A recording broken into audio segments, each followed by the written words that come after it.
Eh bien, bonjour ou bonsoir, chers amis et chers abonnés. Je suis très heureux de vous retrouver pour une nouvelle vidéo où, ensemble, nous allons ressortir une pépite de mon vieux grenier. Et cette fois, je vous ai déniché un western que vous avez pu le voir en miniature, mais pas n'importe lequel, puisqu'il s'agit de Dernier Train pour Gun Hill. Western classique, hein, s'il en est, avec en vedette, comme vous pouvez le voir, Kirk Douglas et Anthony Quinn. Donc, western de 1959, western de la grande époque des westerns, hein.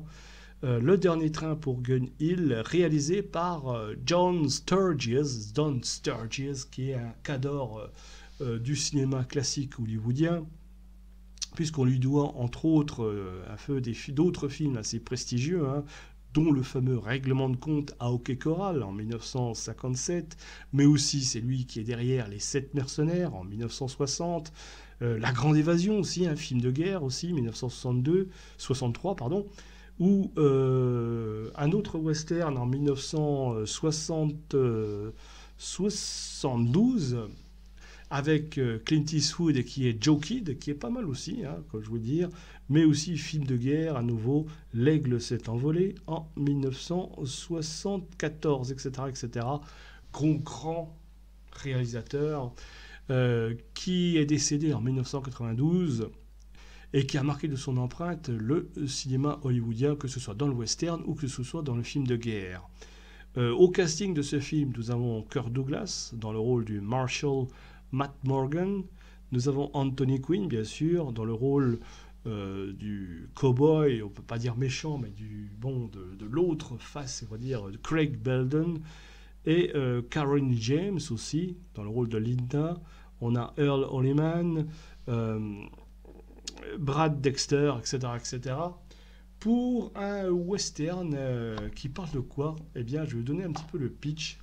On a au tout début du film une certaine Madame Morgan, Mrs. Morgan, qui est indienne et qui revient comme ça, peut-être une course, on peut pas, voilà, en fiacre, en cabriolet, qui traverse et qui va traverser, qui va revenir en truc, puis qui va se faire un petit peu harceler par deux cow-boys et qui vont finir par la violer, la massacrer, la tuer. Hein, après tout, on est dans l'Ouest, une indienne, ici, on va s'amuser avec, et puis voilà. Mais il se trouve que cette indienne, hein, n'était autre que la femme du shérif local, Matt Morgan, et ça va chauffer, quoi. Je veux dire, bon, en plus, son fils, le fils Peter, va réussir à s'enfuir en prenant le cheval d'un des harceleurs. Et il va revenir à la ville où il va retrouver son père. Son père va reconnaître que sur la selle, eh bien, il y avait les initiales CB, qui veut dire Craig Belden, et c'est donc à qui il appartient. Et donc il déduit très vite que ça appartient à Craig Belden. Il se trouve que Craig Belden, c'est justement un vieil ami à lui, à qui il lui doit tout, on ne sait pas pourquoi, mais qui lui aurait sauvé la vie, etc. Autrefois, pourquoi? Bon, ça c'est son petit problème. Mais et donc c'est de ce côté-là qu'il faut qu'ils mènent leur enquête. Et très vite, il va découvrir que son fils était celui qui a harcelé sa femme parce que voilà, avant de se faire un truc, il lui a laissé une marque sur la peau, elle lui a laissé une marque sur la joue, donc voilà. C'est donc un western assez, on va dire, très revenge movie que nous avons ici. Une intrigue assez puissante avec des personnages assez complexes donc, dans ce film. C'est vraiment l'alliance quand même entre deux personnages, hein. Kirk Douglas d'un côté, qui incarne à merveille le shérif rongé par la douleur, la colère, mais en même temps déterminé à accomplir son devoir de justice. Et de l'autre, on a Anthony Quinn, qui, de son côté, va camper un personnage assez ambigu, tiraillé entre la loyauté envers ses hommes, et aussi son fils, bien sûr, même si, malgré le crime qu'il a commis, hein, voilà, le viol d'une femme, voilà, même si c'est une indienne, bon, voilà, il y a aussi cet aspect, hein, très important dans le film, bon, on est quand même, voilà, c'est entre toujours se dire, oh, c'est une indienne, mais aussi en même temps, c'est une femme, etc. Bref, c'est très intéressant aussi pour le film, et surtout l'époque dans laquelle le film a été créé. Donc, le personnage d'Anthony Quinn, hein, qui est tiraillé entre la loyauté envers ses hommes, envers son fils, voilà, et le respect qu'il a pour son ancien ami. Des personnages secondaires qui sont tout aussi intéressants et qui chacun apporte sa propre dimension à l'histoire. On voit, hein, dans le film que le personnage de Morgan est un homme brisé aussi par la mort de sa femme, et donc sa quête de vengeance le consume, bien sûr, le transformant en une force de la nature implacable, mais malgré, et c'est là aussi, malgré sa soif de vengeance, etc., il reste fidèle à son serment de loi, à son serment de shérif, ouais, à la loi aussi, et il cherche donc à faire payer les coupables, mais dans le respect des règles, c'est-à-dire les amener et les traduire en justice. C'est un homme solitaire, marqué par le deuil, donc aussi un combat à la fois intérieur, aussi bien qu'extérieur. Mais le personnage de Craig Belden, incarné par Anthony Quinn, est aussi intéressant, puisqu'il s'agit euh, de l'ami qui devient ami. Voilà. Mais aussi, il est devenu un riche éleveur aussi, respectable dans la communauté, surtout à Gun Hill. Et d'ailleurs, c'est pour ça aucun des habitants n'a envie de le livrer aussi à la justice. Et donc, Beldud est tiraillé entre son amour pour son fils, son sens de la justice, bien sûr, il comprend, hein, ce qu'il a fait. Et là, il est confronté à un choix difficile, où il protège son fils, ou alors il fait face à ses responsabilités.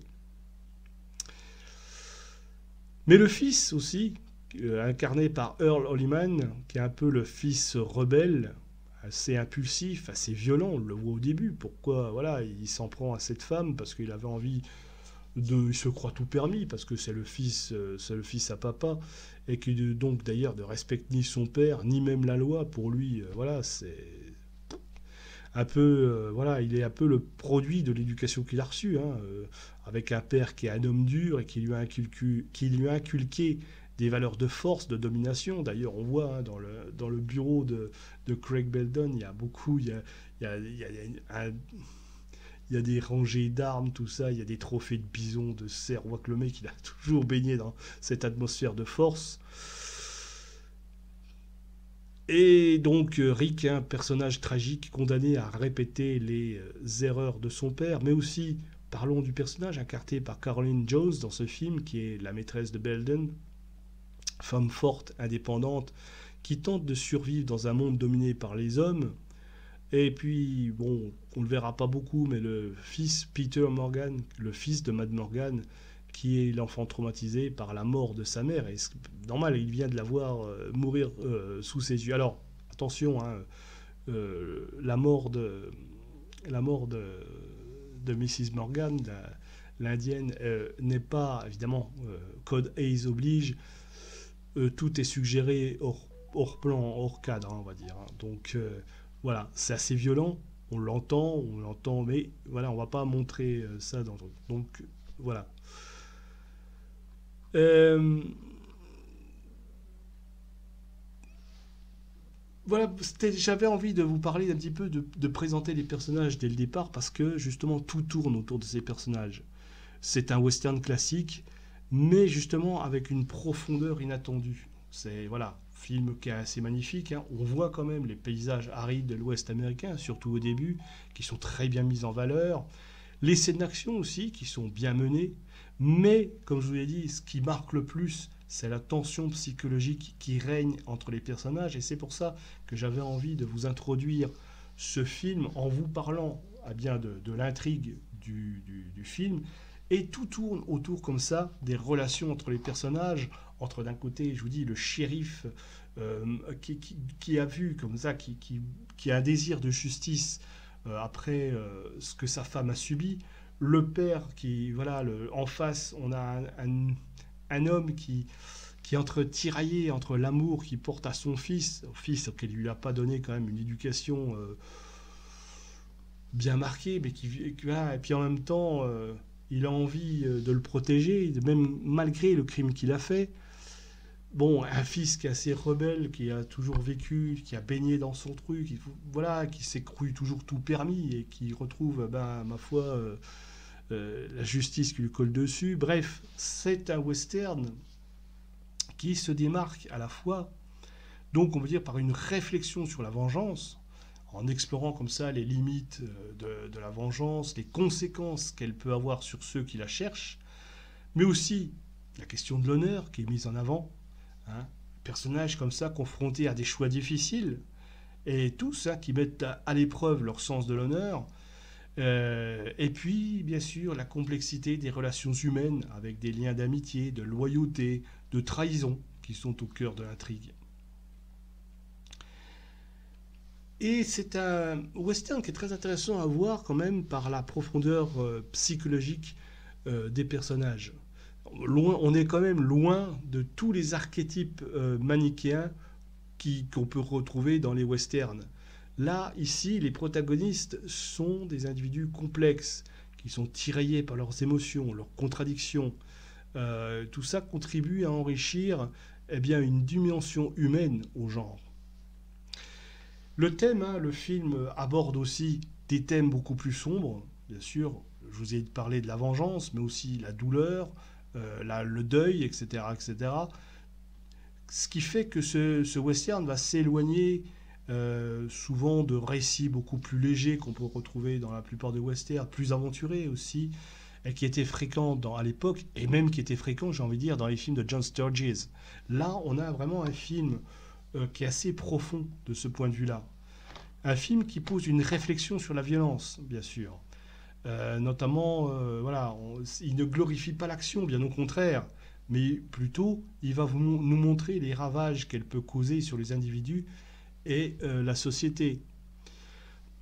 C'est donc un film qui, quelque part, a contribué à l'évolution du western. C'est un peu le précurseur, justement, de ce qu'on appelle le western crépusculaire, c'est-à-dire par son atmosphère assez mélancolique, assez sombre, ainsi qu'avec des personnages complexes et torturés.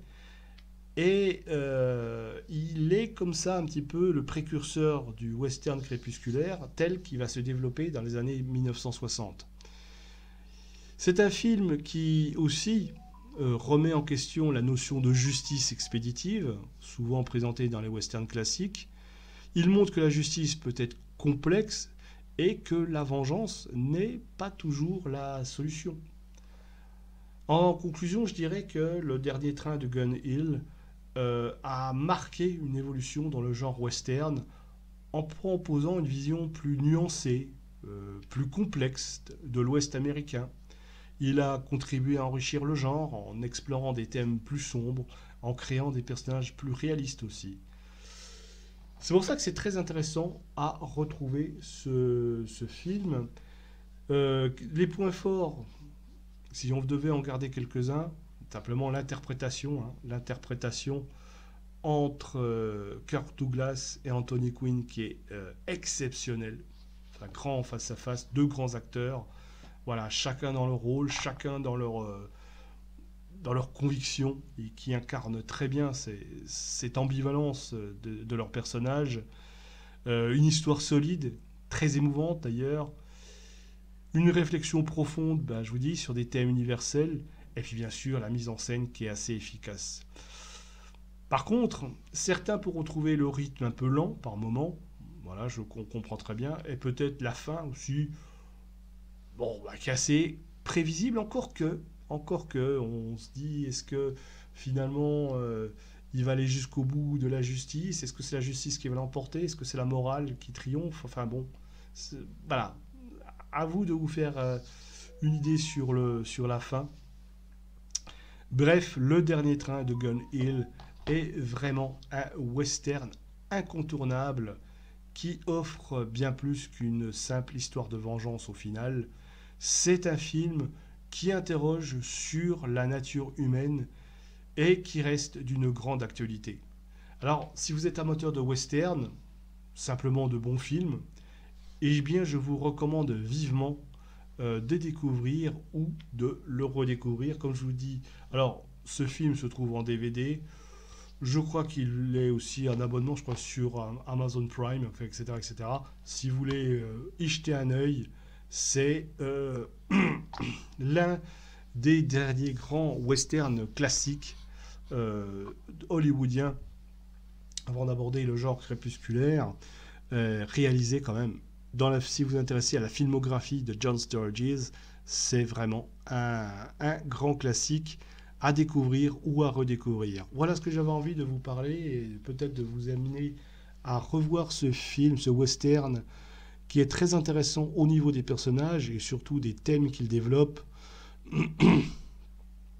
puisque quand même on a quand même l'histoire d'un viol au départ, hein, et savoir comment gérer cela à la fois du point de vue du mari ou du point de vue du père, etc., etc., entre morale, justice, et aussi le fait que celle qui est victime, c'est une indienne, justement. Hein.